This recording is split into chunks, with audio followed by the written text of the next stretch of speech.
SP એજ્યુકેશનમાં તમારું સ્વાગત છે.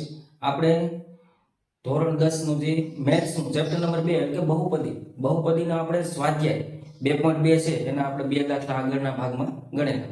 હવે આપણે દાખલા નંબર 3, 4 અને 5 ની ચર્ચા કરીશું. તો હાલો આપણે શરૂઆત કરીએ. તો બહુપદી છે એની અંદર આપણને દ્વિઘાત બહુપદી આપેલી છે અને શૂન્ય અને સહગુણકો વચ્ચે સંબંધ તપાસવાના કીધા છે. મોસ્ટ અહીંયા એ વસ્તુ જોવો તમે, કાંઈ આપણને જે 7x છે એ પાછળ આપેલા છે. તો પહેલા તો આપણે પ્રમાણિત સ્વરૂપ છે આવી રીતે જો x² + bx + c ઈ પ્રમાણે આ સ્વરૂપને લખવું પડે. તો જો અહીંયા x છે એ પાછળની ભાગ છે તો એને આગળની ભાગ અને અચળ પદ વચ્ચે છે તો એને પાછળની સાઈડ લેવું પડે. તો હાલો આપણે પહેલા પ્રમાણિત સ્વરૂપની રીતે આપણે દાખલાને લખી નાખીએ. તો પહેલા x² વાળો ભાગ છે તો 6x², પછી x વાળો ભાગ તો -7x અને પછી અચળ પદ તો -3. હાલો સ્ટેપ નંબર 1 ને આપણે ફોલો કરી. સ્ટેપ નંબર 1 માં હું આપણે શીખી લીધું તો કે x² નો સહગુણક અને અચળ પદનો નિશાની સાથે ગુણાકાર. x² નો સહગુણક 6 છે, અચળ પદ છે -3, તો 6 × -3 તો 6 તેરી 18 પણ કેવા માઈનસ. હવે આપણે મધ્યમ પદનું એવી રીતે વિભાજન કરી કે -7x ના -7x અને એનો ગુણાકાર કરી સંખ્યાનો તો -18 થાય. તો એ કેવી રીતે થાય? તો કે -9x + 2x. હવે જો -9x માંથી +2x જાય એટલે -7x વધે. -9 + 2 ઈ બેનો ગુણાકાર કરી તો આપણને મળે -18. તો આપણું કામ કેવું થઈ જાય છે અહીંયા પૂર્ણ. હવે આપણે પાછળની સંખ્યા -3 છે તો લખી નાખી, આગળ 6x² છે તો આગળ 6x² લખી નાખી અને હવે આપણે એના વિભાજન કરી. તો અહીંયા આપણે સામાન્ય કાઢવા છે તો અહીંયા જો 3 × 2 = 6 અને 9 છે તો ત્યાં કેટલા થાય? 3 તેરી ને 9. તો કેટલી વસ્તુ સામાન્ય નીકળે છે અહીંયા? તો કે જો અહીંયા 3 બંનેની અંદર 3 અને x છે તો કેટલા નીકળશે? 3x. તો વધે કેટલા? તો કે 2x માઈનસ ના માઈનસ અને અહીંયા કેટલા વધે છે? 3. અહીંયા વચ્ચે નિશાની પ્લસ તો પ્લસ, બંનેમાં કાંઈ સામાન્ય નથી તો 1 મૂકી દેવાના અને સંખ્યા એમને લખી નાખવાની 2x - 1. તો હવે અહીંયા જોઈએ તો બે ની અંદર જો 2x - 3 સોરી અહીં 3 છે તો 2x - 3 બેયમાં છે તો 2x - 3 અને બીજા કૌંસમાં g વધે શું વધે છે? તો કે 3x + 1. હાલો રેડી. હવે આપણે જોઈએ તો આ શૂન્ય આપણે અવયવ પડી જાય. હવે આપણે શૂન્યની કિંમત શોધી. તો શૂન્યની કિંમત શોધી તો x ને કરતા બનાવી. અહીં જો 2x - 3 = 0, અહીંયા 3x + 1 = 0. x ને કરતા બનાવી તો શું થાય? તો x = 3/2. આ x ને કરતા બનાવી તો x = -1/3. તો આ આપણને શૂન્ય મળી જાય છે. હવે આપણે શૂન્યનો શું કરશું? સરવાળો કરી. તો અહીંયા જો શૂન્યનો સરવાળો કરી સાદી રીતે તો શૂન્ય ક્યાં ક્યાં છે? તો કે 3/2 મળે છે અહીંયા આપણને અને અહીંયા મળે છે -1/3. હવે અહીંયા છેદ છે એ બંનેના અલગ છે તો છેદ સમાન કરવા પડે. હવે લસા લઈ તો 3 × 2 = 6 થાય. તો 6 કરવા માટે અહીંયા જો 3 ગુણવા પડે, ઉપર 3 ગુણવા પડે, અહીંયા 2 ગુણવા પડે અને ઉપર કેટલા ગુણવા પડે? 2. તો અહીંયા જો 3 ને 3 કેટલા થાય? 9. 9 ના છેદમાં કેટલા થાય? 6. બંનેના છેદમાં 3 × 2 = 6 એટલે 6 થાય. માઈનસ ના માઈનસ 2 × 1 = 2. તો અહીંયા જવાબ કેટલો? 9 માંથી 2 જાય તો 7. તો 7 ના છેદમાં કેટલા આવે સરવાળો? 6. સૂત્રનો ઉપયોગ કરીએ આપણે. સૂત્રનો ઉપયોગ કરી તો -b/a. -b તો માઈનસ નિશાની એમનો b કેટલા છે? -7. તો જોઈએ આપણે માઈનસ ના માઈનસ -7 અને a કેટલા છે? a અહીંયા જો a દેખાય અહીંયા કેટલા દેખાય છે તમને? 6. તો જવાબ શું આવે? 6. તો અહીંયા જોવો તમે માઈનસ માઈનસ પ્લસ એટલે 7/6. તો અહીંયા બે જવાબ કેવા આવી જાય છે? આપણે સમાન આવી જાય છે. એવી જ રીતે હવે આપણે શૂન્યનો ગુણાકાર કરી. તો કે શૂન્યનો ગુણાકાર શૂન્ય ક્યાં ક્યાં છે આપણી પાસે? તો કે શૂન્ય જોઈ 3/2 ને -1/3. તો 3/2 × -1/3. તો જો 1/2 સોરી 3/2 અને -1/3. તો ઉપર આપણે જોઈએ તો અહીંયા તો 3 ઉડી જાય. તો -1/3 જવાબ કેટલો આવે? -1/2. અને સૂત્રનો ઉપયોગ કરીએ આપણે. સૂત્રનો ઉપયોગ કરી તો c/a. c કેટલા છે? તો કે c છે એ આપણી પાસે કેટલા છે? -3 અને a કેટલા છે? 6. તો -3/6. જો -3/6 તો 3 × 2 = 6. અહીંયા 2 વધે તો જવાબ આવે -1/2 અને અહીંયા જવાબ આવે છે -1/2. તો આવી રીતે છે આપણે શૂન્યના સરવાળા અને શૂન્યના ગુણાકાર કેવા થાય છે? સમાન થાય છે. હવે આપણે એના પછીનો દાખલો ગણીએ, એકદમ ઈઝી. જો 4u² અને 8u છે એની બંનેની વચ્ચેથી સામાન્ય શું નીકળે છે? તો આ જો 4 2 ને 8, તો 4 4 અહીંયા બે જગ્યા અને u છે, તો 4u આપણે કોમન કાઢી લઈએ તો પાછળ કેટલા વધે? તો કે u + 2. આના સીધા અવયવ પડી જાય છે. તો હવે આ અવયવ પડી ગયા તો એના બરાબર આપણે 0 મૂકી દઈએ. 4u = 0 અને u + 2 = 0. તો અહીં u બરાબર 4 0 ના છેદમાં જાય તો 4 રહેશે, તો u બરાબર આપણને કેટલા મળે? 0. અને અહીંયા u બરાબર આપણને કેટલા મળે? -2. હવે પ્રમાણિત સ્વરૂપનો આપણે ઉપયોગ કરી ઉપર તો જોઈએ આપણે ax² + bx + c. તો અહીંયા c આપણને આપેલો નથી એટલે અચળ પદ c છે એ કાંઈ ન આપેલું હોય તો આપણે એને 0 ગણવાના થાય. તો હાલો હવે આપણે શૂન્યના સરવાળાનો ઉપયોગ કરીએ.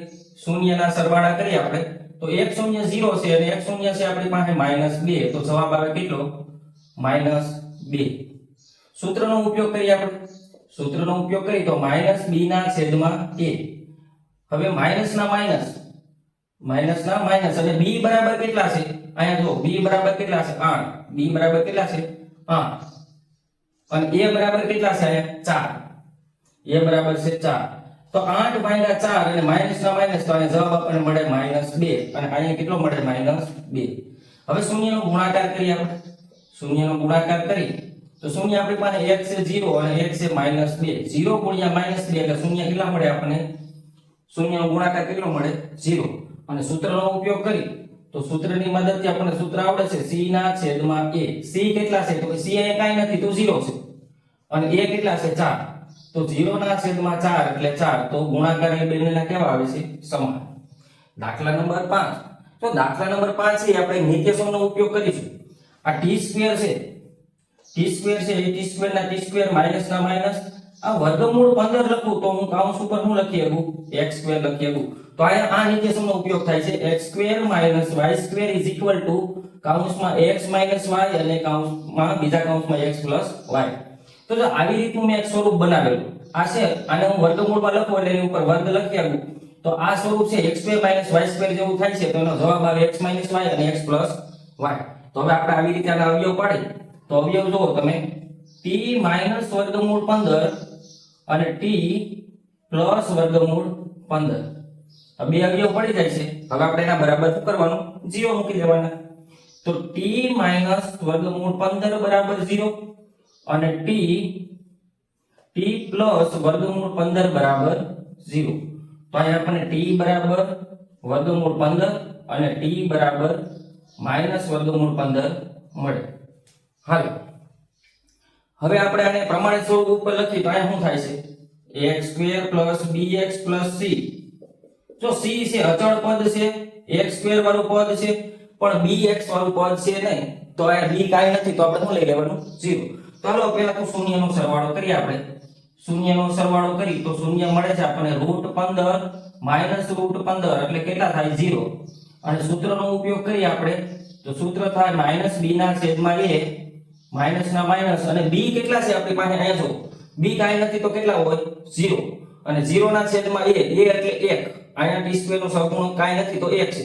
તો 0/1 ગુણ્યા 0/1 તો જવાબ કેટલો આપણને મળે? 0. અહીંયા જો સરવાળો આપણને છે એ કેવો મળે છે? સમાન.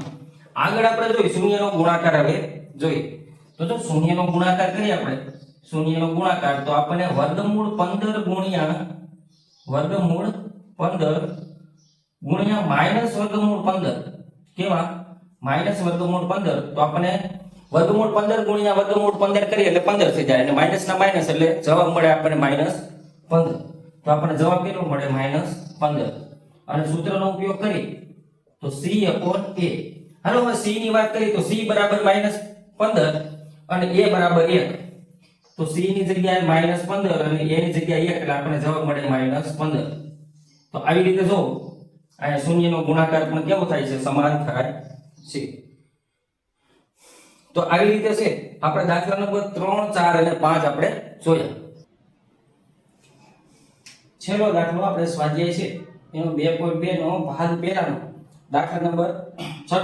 દાખલા નંબર 6 ની અંદર આપણને એવી રકમ આપેલી છે 3x નો વર્ગ માઇનસ x માઇનસ 4 આપણે પ્રમાણિત સ્વરૂપ ઉપર લખેલું છે x square plus dx plus c. તો આપણે સ્ટેપ નંબર 1 ને અનુસરી તો સ્ટેપ નંબર 1 ની અંદર જોઈએ તો x સ્ક્વેર નો સહગુણક 3 અને અચળ પદ 4 એ બંનેનો આપણે પહેલા ગુણાકાર કરી તો 3 ગુણ્યા માઇનસ 4 એટલે આપણને જવાબ મળે માઇનસ 12. હવે અહીંયા માઇનસ x ના માઇનસ x રહેવા દો એટલે 12 થવા જોઈએ તો 4 તેરીને 12 4 માંથી 3 જાય તો 1.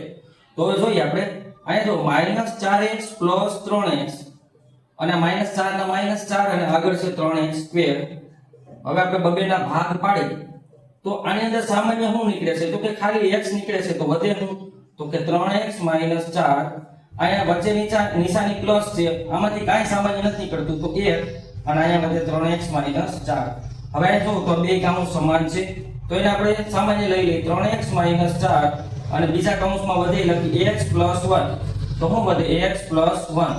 તો હવે આપણે એના શૂન્ય મેળવીએ અવયવ આપણને મળી ગયા છે તો 3x 4 બરાબર 0 અને x 1 બરાબર 0. x ને આપણે કરતા બનાવી તો x બરાબર 4 ના છેદમાં 3 અને x બરાબર -1.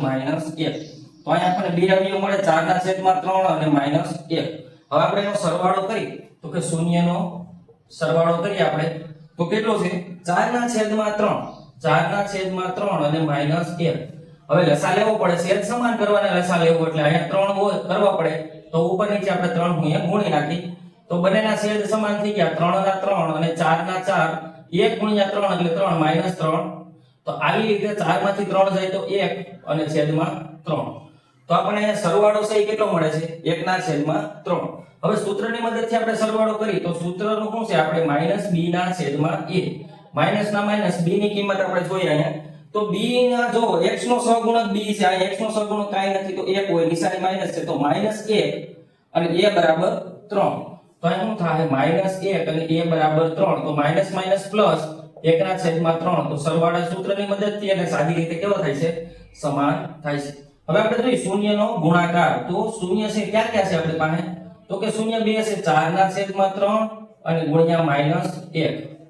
આ બંનેનો ગુણાકાર કરીએ 4 * 1 = 4 પણ માઈનસ તો -4 ના છેદમાં 3 અને શૂન્યનો ગુણાકાર કરીએ આપણે તો શૂન્યનો ગુણાકાર કેવી રીતે તો કે સૂત્રની મદદથી આપણે શૂન્યનો ગુણાકાર કરી તો c ના છેદમાં a. c આપણે જોઈએ તો c ની કિંમત કેટલી છે તો કે આ c ની કિંમત -4 અને a ની કિંમત કેટલી છે 3. તો c એટલે -4 અને a એટલે 3. તો અહીંયા જો શૂન્યનો ગુણાકાર સૂત્રની મદદથી અને સાદી રીતે કેવો થાય છે સમાન થાય છે. આમ આપણે અહીંયા સ્વાધ્યાય 2.2 એનો જે ભાગ નંબર 1 કે બહુપદીના શૂન્ય શોધો અને શૂન્ય શોધ્યા પછી સહગુણકો વચ્ચે સંબંધ તપાસો. જો આ દાખલા છે 3 માર્કમાં પૂછાય છે 6 દાખલા છે મોસ્ટ IMP છે. એવું લાગે તો રિપીટ કરીને એકવાર જોઈ લો અથવા ધીમે જોવો અથવા મારું એવું કહેવું છે કે તમે દાખલો એકવાર જોઈ અને દાખલો મોઢે ગણો કે જેનાથી તમારે કાયમી માટે દાખલો યાદ રહી જાય.